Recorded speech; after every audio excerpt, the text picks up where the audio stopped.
Hello students, this is Dharmesh over here, your social science educator. Before I start my lecture, मुझे lecture start करने से पहले मुझे एक बार आपसे क्लियर कर देना है कि इस 7th स्टैंडर्ड की हिस्ट्री के अंदर you are going to learn medieval history. देखो हिस्ट्री पार्ट 3 भागों में डिवाइड किया है, ancient history, medieval history and the modern history. जो अगली क्लास में आओगे when you come in 8th standard it will be modern history. When you were in 6th standard तब आपने एंशिएंट पढ़ा, neolithic age, stone age, okay, homo sapiens, ये जो पढ़ा था वो सब कुछ था आपका what you call as ancient history. अभी इस साल जो हम पढ़ेंगे वो है medieval history and next class में जो पढ़ेंगे दैट इज मॉडर्न हिस्ट्री। अब बिफोर मिडिवल हिस्ट्री या मॉडर्न हिस्ट्री या एंशिएंट हिस्ट्री की बात करूँ, आपको एक चीज़ बता दूं कि हम हमेशा कम अक्रॉस कुछ सालों के पीछे या तो एडी लिखा होता है या बीसी लिखा होता है या बीसीई लिखा होता है। What does this mean? ये इसका मतलब क्या है? AD means after death, Christian calendar के हिसाब से before Christ and after death, ये दो पार्ट में हमने ईयर्स को डिवाइड किया है। ये जो पार्ट है AD का पार्ट वो एकदम रेगुलर है, जैसे 1 से लेके 100 तक। एग्जांपल दे रहा हूँ, 1 to 100 सीधी लाइन में जाता है इन असेंडिंग ऑर्डर, 1 2 3 4 5 6। पर जब ये जो पार्ट है BC, अगर BC में कोई हुआ है तो ये उल्टा चलता है 100 to 1। ये एक पॉइंट वेरी मच इंपॉर्टेंट है क्योंकि आगे जाके तुम्हें ये बहुत प्रॉब्लम क्रिएट करेगा। बीसी में जो भी होता है वो उल्टा होता है। For example, Ashoka was born in 428 and died in 324। Example ये born in 428 BC and died in 324, ये उल्टा चलता है। अभी भी मैं बता रहा हूँ, इसका डिफरेंस अशोका की एज हो गई तो ये उल्टा चलता है। BC is always run in a descending order, उल्टा। 100 to 99 एक साल हो गया, 99 to 98 2 साल हो गए।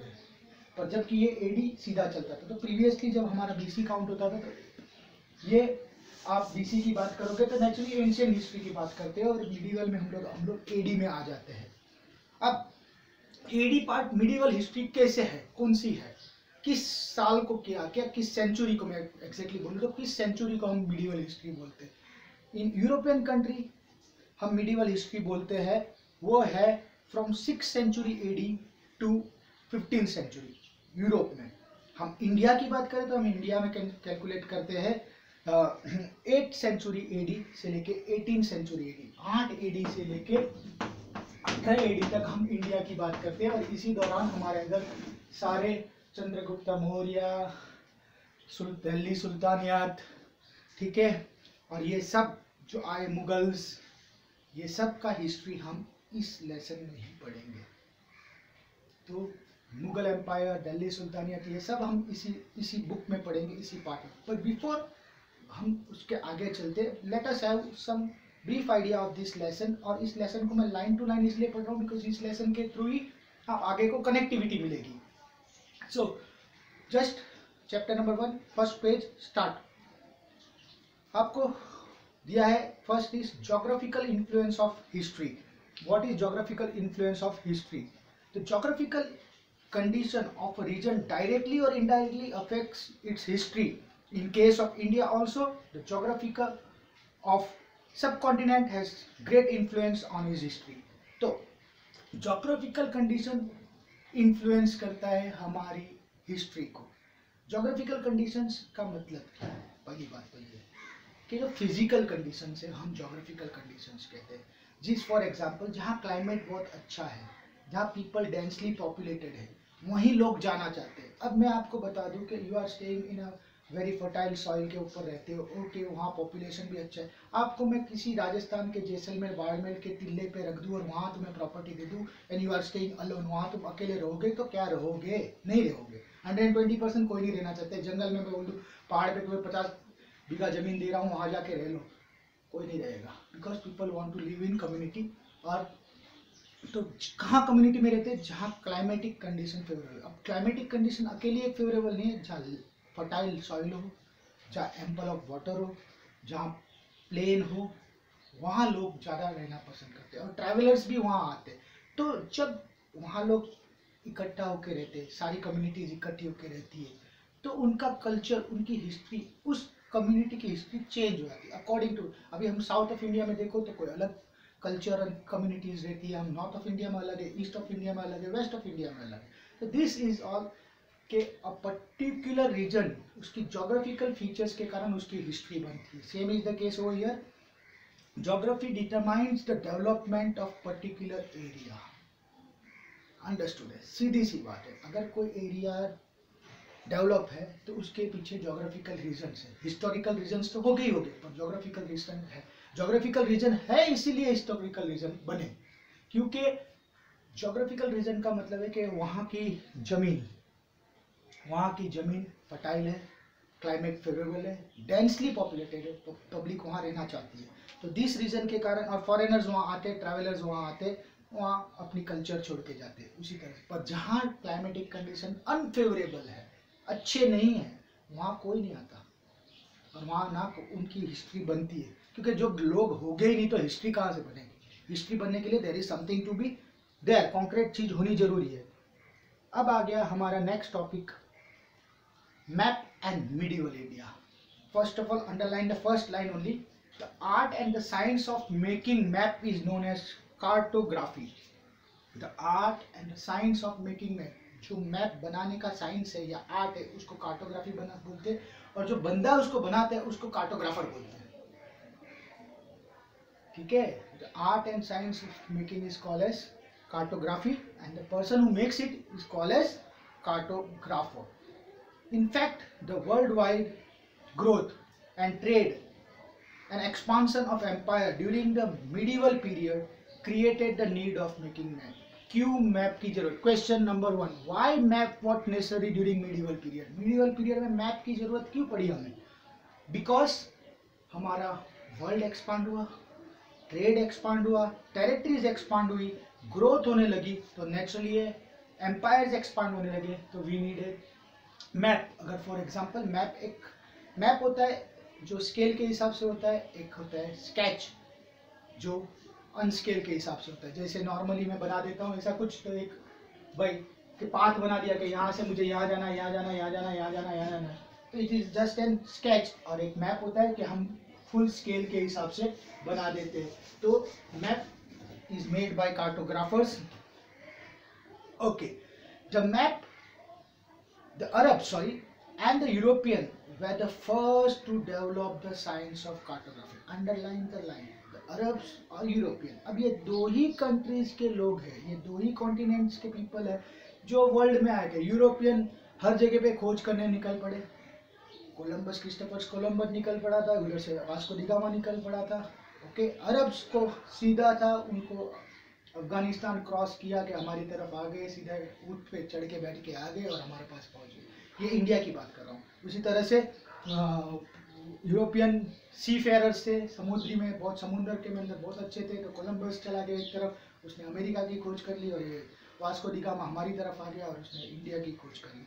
तो this way there was some particular map made by them only. They felt the need for map because they often undertook journey over lands and seas. Contact with the Arabs and the European helped Indians to learn about cartography.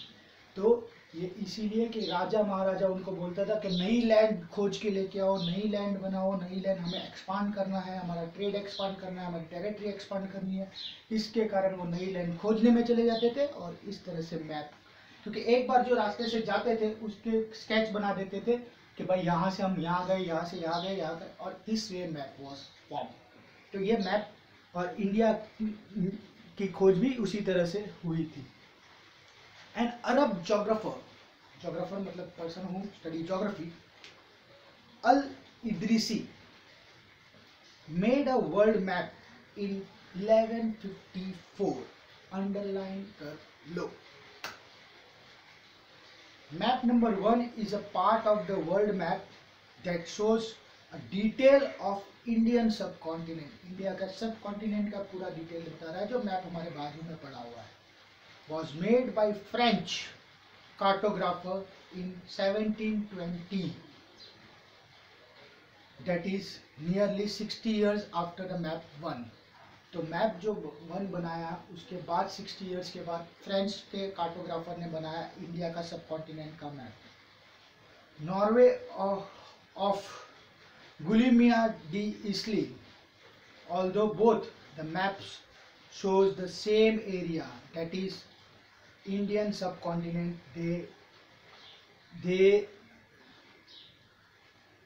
are quite different from each other। देखो अब दोनों दो बंदे ने map बनाया, दोनों ने Indian सब कॉन्टिनेंट का मैप बनाया, पर दोनों का मैप के एरियाज क्वाइट डिफरेंट दिखाया गया है। क्यों? बिकॉज मैप नंबर 1 जो है shows the southern India and the Sri Lanka on the top, that is it refers to North India as South India, while the case number map 2 here South India and Sri Lanka are given at the bottom। दोनों में उल्टा हो गया है, जो श्रीलंका और south India उसमें ऊपर की तरफ दिखा है, इसमें नीचे की तरफ दिखा है। मतलब अगर एक नॉर्मल आज का मैप पकड़ लो, उसको अगर शीशे में देख लो उल्टा करके उल्टा हो जाता है ऐसा, बस अपसाइड डाउन करना है, तो उस तरह से दोनों का मैप था। Next, in map 1 the names of the places are marked in Arabic, some well known names are spelled differently while at the same time of formation। map 2 information about the subcontinent had changed considerably। map 2 is more familiar to us। तो map 1 जो था उसमें names जो थे, दोनों map एक ही time पे बनाए अराउंड 60 इयर्स के गैप में, पर दोनों मैप में नेम्स अलग अलग थे, तो हम मैप 2 को ज़्यादा फेमिलियर मानते हैं, मैप 2 को हम ज़्यादा कंसिडर करते हैं। तो we are going to go with the map 2। Thus we find that cartographer in these two periods different from each other। That is why while studying documents, maps and texts from the past, historians take into account the context in which a particular information was produced। तो हम जब historians पढ़ाई करते हैं, study करते हैं about the particular reason, तो सारा कुछ देखते हैं कि किस हालत में, कौन सी हालत में, किस वे से ये चीज़ बनी हुई है, and they go to the detail of everything. Now new words and old terminologies. historian record exist in many languages, but we observe these languages have been changed over a period। For example, medieval Persian is very different from modern Persian। ऐसा ही बात है, अभी medieval Persian is different from modern Persian। पुरानी English की बात करो, नई English की बात करो, कभी बहुत ज़्यादा डिफरेंस है। फॉर एग्जाम्पल अगर हम बात करें, शेक्सपियर ने जब इंग्लिश लिखी थी तो वो धाई, दी, दो ये वर्ड्स इस्तेमाल करता था। आपने शेक्सपियर की कोई अगर पुरानी पोएम पढ़ी हो तो उसमें दो ये वर्ड होते थे, दो, दी, हैंड्स, ये सब वर्ड होते थे। अब ये वर्ड्स अब स्क्रैप हो गए, खत्म हो गए। तो मॉडर्न और मिडिवल के इंग्लिश पर्शियंस में भी there was a difference. Same way this changes have occurred not only in respect to grammar and vocabulary but in the meaning of the word also। For example, the meaning of term Hindustan has changed over the centuries in many ways। तो बोलते हैं कि चलो time और उसके हिसाब से change करते हैं, ओके वेरी गुड है, कोई प्रॉब्लम नहीं है, बट उनके मीनिंग में भी चेंज हो जाता है। जैसे हमारा एक वर्ड दिया गया था हिंदुस्तान, इसको किस तरह से चेंज किया, हिंदुस्तान का मतलब चेंज हो गया अलग अलग जगह पे से। Second, in 13th century AD, in 13th century AD, Minhas al-Siraj, a Persian writer and historian, meant Hindustan, the area of Punjab, Haryana and the land between Ganga and the Yamuna। He used the term in a political sense for land that comes under the Delhi Sultanate। तो एक जोग्राफियर, एक writer था, उसने Minhas, please underline, उस writer ने India का हिंदुस्तान नाम उस एरिया को दिया क्या था, कौन से एरिया को हिंदुस्तान नाम दिया गया था, वो एरिया को हिंदुस्तान नाम दिया गया जो area consist of Punjab, Haryana और गंगा और यमुना के बीच में जितना भी एरिया है उसको उसने हिंदुस्तान नाम दिया गया था। एंड पॉलिटिकल सेंस में उसको हम बोले तो दिल्ली सुल्तानियत का जो राज, अभी हम आगे पढ़ेंगे दिल्ली सुल्तानियत, तो दिल्ली सुल्तानियत का जो राज है उस एरिया को हमने हिंदुस्तान नाम दिया था। In the earlier 16th century, Babur used Hindustan to describe the geography, the fauna and the culture of inhabited of the subcontinent. Amir Khusro, a 14th century poet, used the term Hind in the similar way. It did not have any political meaning. अब देखिए कि एक writer ने तो political sense में हिंदुस्तान को बताया, political sense में मतलब एरिया वाइज, और दूसरों ने ज्योग्राफी के बेस पे बनाया, दूसरों ने फ्लोरा और फौना के हिसाब से बनाया। तो जिस एरिया में जहाँ फ्लोरा फौना अच्छा है, फ्लोरा का मतलब वेजिटेशन, और जिस एरिया में कल्चर अच्छा है उसको हिंदुस्तान बताया, जहाँ लोग वेरी गुड कल्चर में रहते हैं उसको हिंद बताया, अमीर खुसरो ने हिंद बताया। तो this are the different names given by the different students. ये लेसन जो है वो बेसिकली आपको जस्ट इनकल्ट करना है कि पिछला हिस्ट्री में क्या हुआ था, not so important from the examination point of view, just MCQ point of view से बहुत ज़्यादा इम्पोर्टेंट है। But today we understand Hindustan as a modern nation state, the term does not carry political and national meaning.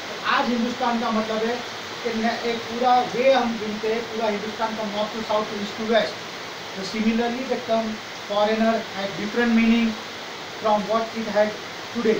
It is used today for someone who is not an Indian, but in medieval period it was used, foreigner meant a stranger who was not associated with the village or a town dwelling. So आज की तारीख में अगर मैं foreigner word use करता हूँ तो हमें मालूम है कि जो इंडिया का नहीं है वो फॉरेनर है, पर पहले ऐसा नहीं था। वो पर्टिकुलर टाउन का नहीं है, पर्टिकुलर विलेज का नहीं है, या पर्टिकुलर विलेज ड्वेलर नहीं है, कहीं बाहर से एलियन टाइप दिख रहा है तो उसको फॉरेनर नाम दे दिया था, वो पुराने जमाने का। तो डिफरेंस ऑफ मीनिंग, आज का मीनिंग और पहले का मीनिंग में बहुत सारा डिफरेंस आ गया। Next, similarly he or she was not a part of the village society or a culture. In Hindi, the term Pardesi might be used to describe such person, an impression Ajnabi. Now, notable, two persons living in the same area, same village, same town, were not foreigner to each other, even though they may have different caste and religion. अब foreigner का मतलब है जो outsider था, अलग से आता था। दो ही पर्सन है, दो अलग अलग कास्ट के, एक ही विलेज में रहते थे, वो फॉरेनर नहीं थे। रशिया में अजनबी बोला गया, हिंदी में उसको हमने बोला गया व्हाट वी कॉल एज परदेसी। बात एक ही था कि जो डिफरेंट जगह से आता है, डिफरेंट। अपनी आज की मॉडर्न में बात करें तो मॉडर्न में हमारे पास आ जाता है कि हम परदेसी या परदेसी किसको बोलते हैं, जो दूसरे देश से आते हैं, परदेश से आता है उसको परदेसी बोलते हैं, दूसरे देश से आता है उसको परदेसी बोलते हैं, फॉरेनर बोलते हैं। अजनबी हम अभी भी बोल देते हैं बहुत बार कि तू तो अजनबी है, मतलब हम इस गांव के नहीं है तो तू अजनबी है, अनजान है, स्ट्रेंजर है। तो ये सब मीनिंग्स जो है वो डिफरेंट करते थे अकॉर्डिंग टू द टाइम। अभी का टाइम में कोई डिफरेंट मीनिंग है, पहले के टाइम में कोई डिफरेंट मीनिंग है। This is what they are telling that historians ने जो कल हमारा लेआउट निकाला उसमें हमने खाली टर्म्स, ओल्ड टर्म क्या थी, नई टर्म क्या हो गई, how map was made, map बनाने की जरूरत की पड़ी। This is the only concept of the first part of the lesson. अब हम लोग जब हिस्टोरियन एंड देयर सोर्सेज, कि कहाँ से हमने हिस्टोरियन ने अपनी सोर्सेज लिखा है, that when we are going to learn at that time we will come to know exactly, हमें पता चलेगा क्या सीन है। पर अभी आज के तारीख में जो आपका लेक्चर था उसमें इतना ही है कि you have to make it clear. ये लेसन में जो हम पढ़ने वाले हैं, इस लेसन में अभी खाली हम बैक का मतलब कोई बोलते हैं ना कि कोई चीज़ बनने से पहले जो तैयारी करते हैं वो तैयारी कर रहे हैं हम लोग। तो नेचुरली दिस लेसन में आपको जो टर्म्स मिली होगी बहुत हार्ड मिली होगी या कुछ समझ में नहीं आ रहा when you read it yourself. पर इसका मतलब एक ही है कि हमने इस लेसन में खाली 3-4 पार्ट को ध्यान रखना है। एक तो ओल्ड टर्मोलॉजी की यूज़ करते थे, एक फर्स्ट ऑफ ऑल सबसे स्टार्टिंग से शुरुआत करूँ तो अब ज्योग्राफी के बेस पे हिस्ट्री बनी हुई है, ठीक है। नेक्स्ट हमारे पास मैप का इन्वेंशन बोल दूँ, किस तरह से हुआ, कैसे कैसे दो जन ने मैप बनाए, कैसे कैसे दोनों के मैप डिफर करते थे एक दूसरों के साथ। नेक्स्ट किस तरह से टर्मोलॉजी यूज करते थे ओल्ड और न्यू, और किस तरह से टर्मोलॉजी डिफरेंट करती थी। अभी मिडिवल में उसका मीनिंग अलग हो गया, हमारे अभी में मीनिंग अलग हो गया। तो ये सारी चीज़ें हमें ध्यान में रखनी। अब नेक्स्ट पार्ट में वी आर गोइंग टू सी कि हाउ कौन से सोर्सेज से लोगों ने, मतलब हिस्टोरियंस ने विच सोर्सेज को इस्तेमाल करके हमारी हिस्ट्री को डिस्क्राइब किया है। That's it for today, thank you.